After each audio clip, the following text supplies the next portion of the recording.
Welcome back to Breakfast Central. Time for the front pages. We have public affairs analysts and the one who definitely you can refer to as editor-in-chief. Most definitely the one who's outspoken, and many have attributed to him as the force of Nigeria's political analysis. You see, I'm forced to be. I'm just adding more.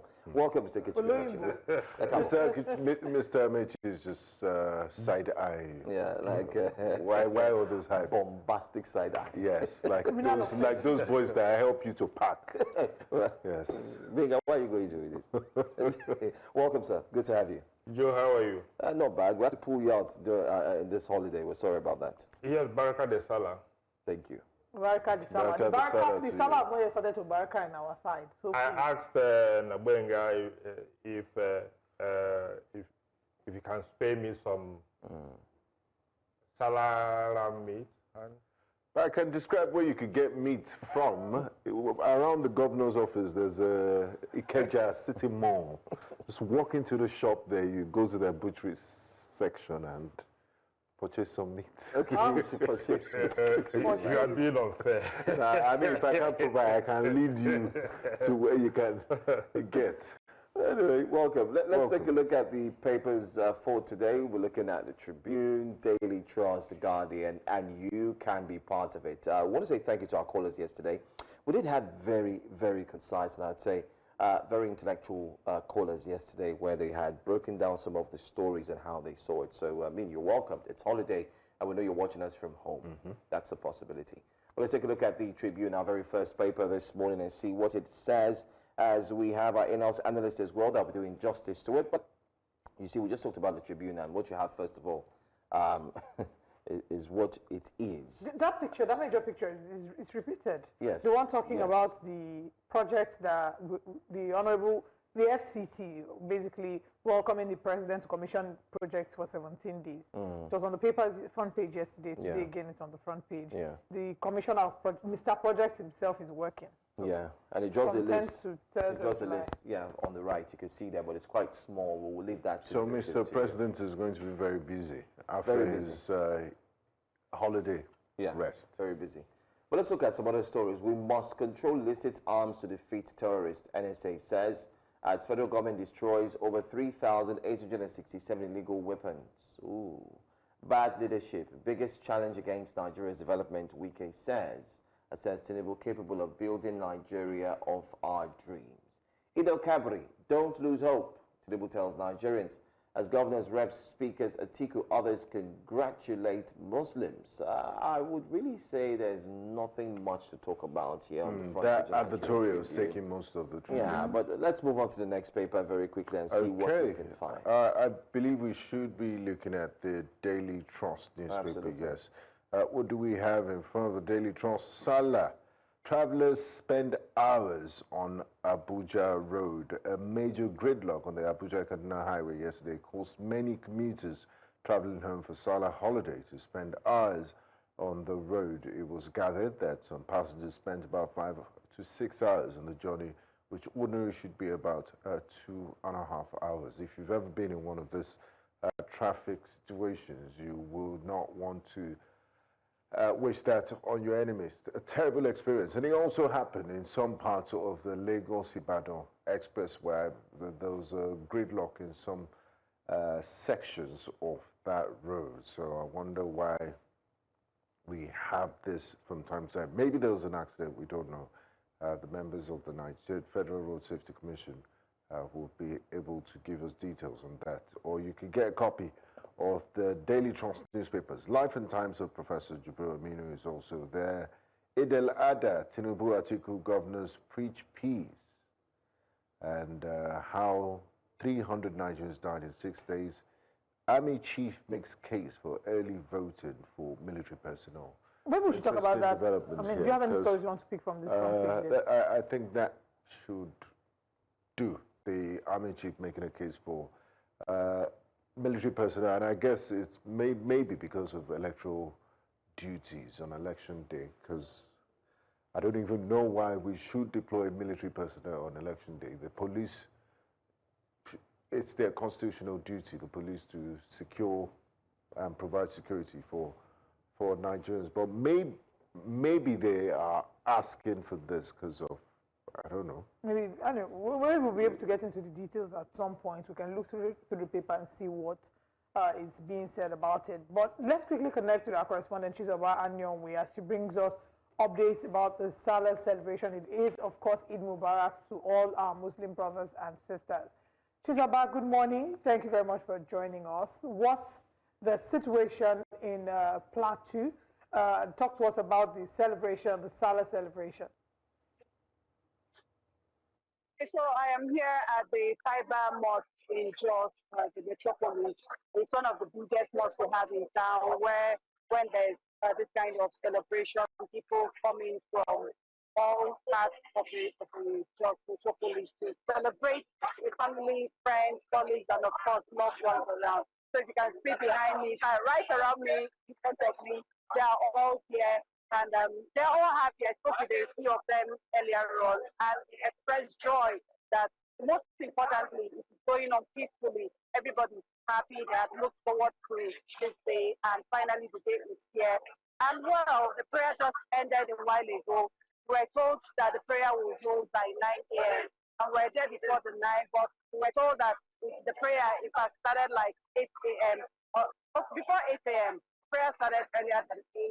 Why? The reason was they want to also have their normal Juma prayer, also not too long after this one has just ended. So that is why the prayer was brought forward and it just ended. So I guess that is why people are still hanging around to wait for the Juma prayer.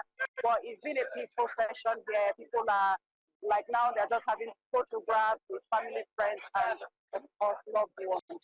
We have security operatives on ground. Agada, can you show? Okay, yeah, you can see some policemen around.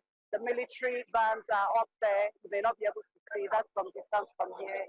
But I mean, other sister security agencies are all around in various areas of the streets and towns to ensure that there is no breakdown of law and order while they celebrate Sallah. Very interesting. Can you also share with us if there's any member of the government or a government official that will be joining them? And also let us know, what's the spending power like, especially in the plateau? We've seen other states, other areas where each person has been complaining, especially people who go to buy, but it seems profitable to the sellers. What's it like there in the plateau? Is the cost of RAM very expensive, or it's, you know, fair compared to last year? Okay, well, yesterday I was at the Yashanu market in Nasarawa area of Jos, where majorly this livestock are being sold. And so the cost of these rams are well on the very high side, especially from those that I spoke with, those that came to buy. And some of them ended up not buying because what they bought, like 100,000 naira, 150,000 naira last year, is going for 200, 300, 350,000 naira. I even saw one that was sold at 800,000 naira, another one at 750,000 naira. And according to the sellers, and also the buyers, consumers now, they bought same sizes last year, 400,000 naira, 300,000 naira. They are worried that now the economy is so harsh on everybody. And these prices of goods and services in town are also on a higher rate every day. So they are worried, but what can they do? They're just asking that government and other regulating agencies will do something very fast to ameliorate the situation. So cost of food items, livestock, and every other thing is actually on the high side. They are not happy about it. They said they would have been happier, but because of the prices, they do not have this money to do all this. But some of them also rely on the fact that the teaching has said that even if we do not have enough means and resources to get these grants for the sacrifice, Allah has already seen your heart and will still bless you for the intent that you have to do it so you shouldn't. Okay. All right, Chizoba, thank you so much for sharing with us. We hope to circle back to you, especially in our subsequent programming. I'm sure maybe you get to equally join Jasiri and the likes. But thanks so much. I'm going to come back to the studio with our analyst, Ikechukwu. I mean, what do you make of the prices? We did talk to people in Abuja. They're complaining. Those who are buying are complaining. Ram went from what they got for 200 last year, 300, now looking at 600, 700, even up to 1.5. Well, I'm not too sure that anybody who knows what is going on in the country should be surprised. Even to buy a chicken now, you may well have almost 50,000 naira to buy a chicken. So it all comes down to the devaluation of the naira. Since Bola Ahmed Tinubu took office as the president of Nigeria, I think the value of the naira has been devalued up to 250%. And therefore, it is only natural that the prices of these things, goods and services, will go up. It's not only ram. You can't also buy a cow now. You can hardly get a cow of 1 million naira.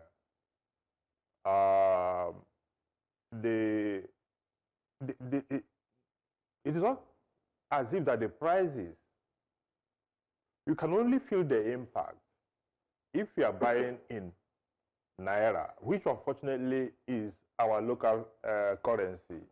But it is because of the devaluation, like I said, when President Bola Ahmed Tinubu took over office, naira was exchanging about 500 naira to $1. Today it is 1,500, 1,600 naira to $1. So when you calculate it, you will only find out that what is going on is just the natural consequence of the devaluation of our local currency. So when President Bola Ahmed Tinubu comes out to say that his reforms are yielding positive fruits and therefore we should be hopeful, well, if Nigerians are not hopeful, what else are they going to do? But the truth of the matter is that hope does not bring food to the table. Nigerians are suffering, and I am here to see anybody who is in government that is appreciating the hardship Nigerians are facing on a daily basis. And if nothing is done to rein in this runaway inflation that we have, if we go to next year Sallah, this ram will be costing over 1 million. It's already 1.5 million. For the bigger ones. For the bigger ones, already 1.5 million. So there is nothing. So when the president comes out on Sallah Day or in his Sallah message to gaslight citizens who are groaning and promising that tomorrow is going to be better, how is it going to be better? Is it that the value of the naira? And to make matters worse, is that even the money is not there. People don't have the cash to do things. So you have a runaway inflation, a hyperinflation, and the purchasing power of the people is almost zero. So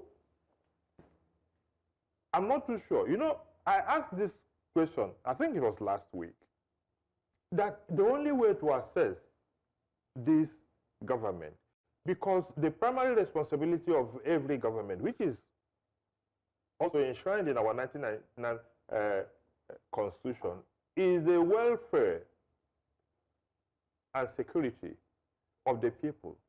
If you take that away, the government has no reason to exist. Now, the question to ask is that, is there any Nigerian who, in all honesty, will say, except for the few people who are in government, that any ordinary Nigerian who will say that he is better off today than he was 2 years ago? The answer is no. Politicians are busy playing politics, but the people are groaning, and it is not getting better. It's not getting better. In terms of health care services, those who are sick can't even get good quality care because they can't afford the price of drugs. People are withdrawing their children from schools because of the high cost of education. And then you can't buy anything. I was discussing with somebody yesterday who told me that fresh tomatoes, about 5, will almost cost you 5,000. So how can people survive? In fact, the thing I wonder every day is how are Nigerians surviving? How are Nigerians surviving? In other countries, if it were in these Asian countries, people resort to committing suicide. But of course, we are religious people, and we hope that tomorrow will always be better than today. So Amen. we continue trudging on, hoping that tomorrow will be better than today. But the government needs to help the people navigate the very serious situation, economic situation we are in today. All right. I mean, just to wrap up the front page of the Daily Trust before we move on to the Guardian, there are 2 stories I wanted to highlight there. Army chief makes case for early voting for military personnel. I'm sure that that's something that we're open to because Benga had highlighted that before we went on the break. And that's because there's a bill apparently in the House that has passed 2nd reading. And this bill is for early voting. So that essential workers like us, I mean, we complained about having not been able to. Exactly, because you have to be on air covering it. So there's an early voting for essential workers like us to be a part of it. And the Army chief is saying yes, he's definitely in support of that. But this report on how 300 Nigerians died in 6 days highlights what happened in Mokwa, Niger State, from the deadly floods to a fatal airstrike in Zamfara, and from rising flood waters in Rivers State to violent village raids in Benue. In fact, I worry that the 300 we're seeing is not a correct reflection of what the actual numbers are. Because even if we look at Mokwa local government area alone, so far they have 200 bodies that have been recovered. Over 200 bodies have been recorded. 500 bodies missing, they can't account for. So this 300 is not an actual reflection of what it is. But let's take this call from Chief Ari from Kaduna. Good morning. Okay, please call us back. See, only the truth of the matter is that Nigeria has become a graveyard. And it pains me, as it should pain every well-meaning Nigerian, that death no longer matters to anybody in this country.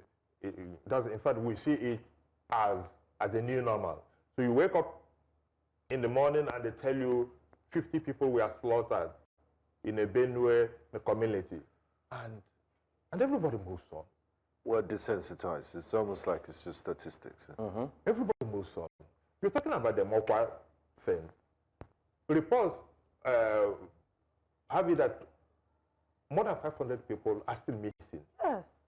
So the 200 casualty figure that they are giving now cannot be true. And you ask me, what is being done? What is being done in Benue State to mitigate, to stem the tide of all this mass slaughter of human beings? Where is the outrage? Okay, the chief of army staff said that he has relocated to Makurdi, and what's the outcome? He'll be there for a few days before relocating back to Abuja. And he'll go back to Abuja. And the day he goes back to Abuja, perhaps 30 more people, or 50 more people, or 100 more people will be slaughtered. And we are moving about thinking that it does not matter The president, look, I said this always, this is the only country where you see this number of people being slaughtered on a daily basis, and the president is junketing all over the place. We must get serious. We must get serious in this country. We're talking about FDIs, foreign direct investments. How can anybody in good conscience come in a country where there is no value for human life to invest? The people who are coming up are people who are coming within their portfolios, who are not interested in long-term investment that can revive and rejuvenate the economy. You see the president's spin doctors going all over the place and are telling us about $50 billion commitment or more. Where is it? Instead, businesses here are leaving because they can't stand the environment, the business, the political, and even the social environment, where life epitomizes what Thomas Hobbes said about life being short, brutish, and nasty. How nasty and brutish and short can a life be when you are sleeping and people will come out and slit your throat? Very gory picture being painted, but the reality of Nigerians.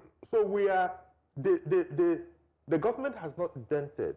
The Tinubu government, despite all protestations to the contrary, has not been able to dent all the problems that they claim they were there before he came into office. Okay. And that should not be an alibi, because the essence of being in government is to solve problems.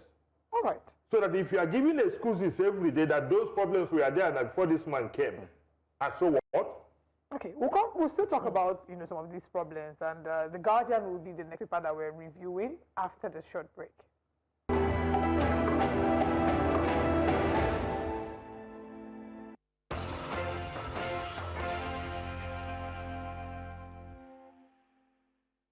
Welcome back to Breakfast Central. As we count down the minutes to the end of the show, let's now bring you the front page of the Guardian newspaper. The Guardian newspaper says, Lagos Calabar Coastal Road, federal government to revoke approval of reclaimed lands along road setbacks. CDS admits insecurity can't be resolved through military force alone. Midterm review, a test of Nigerians' resilience, Tinubu's promises. Tinubu, Atiku, others urge sacrifice, compassion, unity at Eid el-Kabir. Tinubu hopeful of improved healthcare with $350 million African Medical Center of Excellence. And at the top we have How to Reclaim Nigeria's Dream by FCT Minister. Marketers fault 5% petrol tax. Seek amnesty for refiners. Benue warns residents as flood displaces 18,592. Wow. Whew. Hyacinth Aliyah will have his hands full. Nigerians should brace themselves. We are entering into the peak of rainy season. But this is a very interesting one to wrap up the front page. Time to move. Akwa Ibom governor speaks on defecting from PDP. Now, Governor Umar has seen the handwriting on the wall. Yes, Governor Umar has said, he's been very vocal about his support for President Bola Ahmed Tinubu, stating that President Bola Ahmed Tinubu will remain in office to 2031. I'm going to read and quote what he said. He says, and I quote, "We're progressively moving forward, linking Akwa Ibom to the center, and I know you are going with us. Are you going with us so we can connect to the center? We thank you for your support. I've gone round to consult, and we have done enough consultation. The time has come that we will move, and we will go where God is leading us. Do not be afraid. Believe in us. Believe in President Bola Tinubu, because the future is bright. We are already a minority state in Nigeria. If we come again and start breaking ourselves into pieces, we become the minority of the minorities and cannot get anything." These are the things he said at a town hall meeting in the Ikechukwu Federal constituency on Wednesday. So, you didn't mention the reaction he got from his people when What was the reaction? he asked them, will you move with me?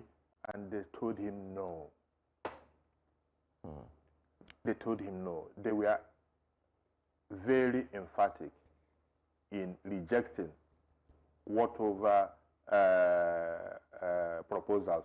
Look, I think Governor Eno is simply distracting people. If he wants to join APC, he should go now. Is anybody holding him? But he cannot force people to go with him.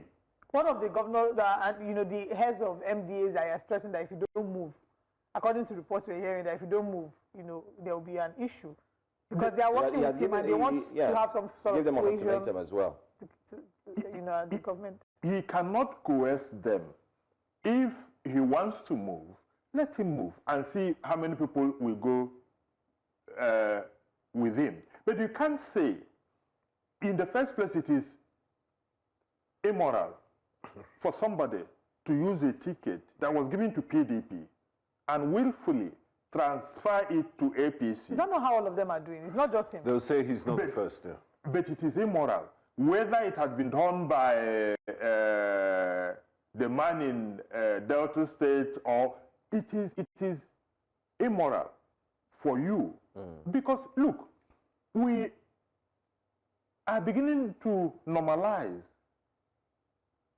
so many things that ordinarily, even when the Constitution is silent on the defection of governors, but it does not give you. I've said here before, when you go to the polling booth to vote, the name of the contestants are not there. What is written there? The political party. Political party and the logo. Are the names of the political parties. So you either voting PDP or you are voting APC or you are voting Labour Party. Labour Party. Because the candidates must be presented by a political party. And I know many people who vote because of political parties. I know there are other people who vote because of individuals. But people vote because of political parties, because of the philosophy, because of the manifesto, because of the ideology. Yes, they say that political parties don't have ideologies anymore. Ideologies in Nigeria. Yeah. But at least there are differences between what APC represents and what PDP represents and what Labour Party. Yes, there are. Okay, before we get into what these differences are, let's hear from Elder David, who's calling from Alimosho. Good morning, Elder David. Good morning, sir. Good morning. Please go ahead. Good morning. God bless every one of us. Happy Sallah to you, sir. We thank God for everything. We all live to see today again. By grace of God, God continue to bless every Nigerian, irrespective of religion. Yes, I watched the president yesterday, what he was doing. People like Dangote, we should praise him and may God bless him and others. And may God bless our God-ordained president that have come within 2 years, have done what other people could not do for the past 20 years. About to do an article close down 34 parastatals. I am a pensioner. And I pray when you put retire, you get your pension. And we couldn't get our pension. The 34 parastatals, they closed down, they privatized it, and Jonathan and others. Provide job for 3 million youth every year. But today, where are they? It's a question. It is only the president that come and approve 700-something billion in order to offset all those things. So anybody that is against this government, that person should be ashamed of himself. He don't want to grow to an old age. And the president has been there for only 2 years. Have done what Napuna could not do. They have done more better. Presenter swear. He said except they don't want to go into old age. He's giving a pay. Swear. Anyway, thank you so much. Thank you so much for the David. call. Nigerians were free to express our Yeah. views. You don't I'll expect tell everybody you- to align with your political Simple. leanings. You know, so let's learn to respect other people's views. You know, I've taken particular notice of this so-called David, whoever he may be. But you know, I pity him. And that's the only thing I can say. If he is answering the David, I don't know whether it is an elder in the church or an elder because of his age. Yeah, I said because of his age. And he's coming on air to say what he just said now. The only thing I can say is that this is the reason why Nigeria remains where it is, and why being hopeful is almost like, look, this man represents why Nigeria will continue to go the direction it is going. What is your criticism of what Elder David said? Is it the fact that maybe he became borderline abusive when he said they don't want to see old age, or his praising of President Bola Ahmed Tinubu? And I also want to add some context to it. He said in the past his pensions weren't paid by past administrations. This administration paid his pension. So personally for him, they've done something positive in his life. But I also know so much about the pension and what is going on in the pension industry. There are two elements.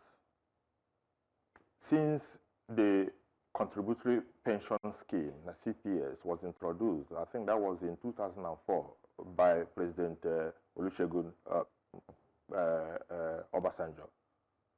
Because the former one, the defined pension scheme, there wasn't enough money. It was not cash funded. So they introduced the contributory pension scheme. Now, there are two aspects of this contributory pension scheme. There are the contributions people make every month, the deductions that are taken from their salary, and there is a counterpart funding by the government that if you put two of them together, I think the government contributes about 10% and the people contribute about 8%, so that is 18%. That's one side of that pension. There is another aspect, I've forgotten the name that it is called now. Before any pensioner is paid, the two must come together. Government is defaulting in bringing that part of the funds. And that is why the president is seeking loan to ensure he can cover the backlogs.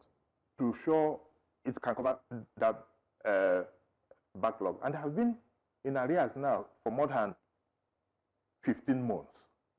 So when people like this come to gaslight us that his pension is not being paid, it is not true. But even if that is true, look, he said, who in this country can say that Tinubu has achieved in 2 years what all these other people did not achieve in 20 years? For crying out loud, even if you want to come out on television to lie, you should say sensible lies. Obasanjo took over.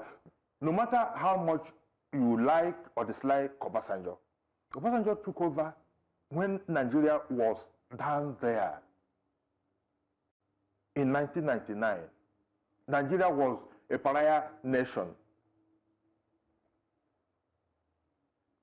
Crude oil was selling below $20 per barrel.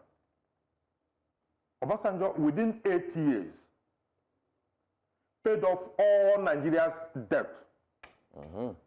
Obasanjo brought the economy. In fact, it was during Obasanjo and Jonathan's era that the economy grew most. So, what are we talking about? But when people come out to make reckless that statement, like this so-called Eda David on television, you begin to ask yourself, what is the motive?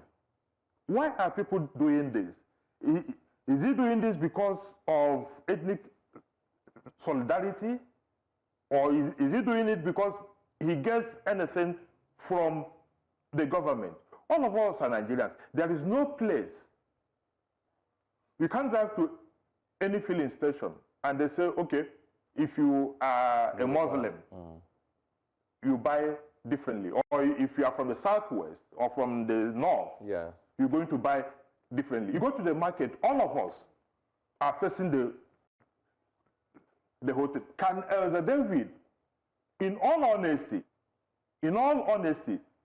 claim that he's better off today than he was 2 years ago? At the end of the day, he's entitled to his own opinion and his own experiences. So he's probably speaking from his own end of the lens. The rest of you can share with us what your thoughts are. News Central TV live on YouTube. As we wrap up the show, we say Eid Mubarak to all our Muslim brothers and sisters, and we hope that the rest of the weekend is full of celebrations with families, friends, and loved ones. But we want to say thank you, Mr. Ikechukwu Amaechi, for always being here, joining us. Thank you to our callers, to all our guests.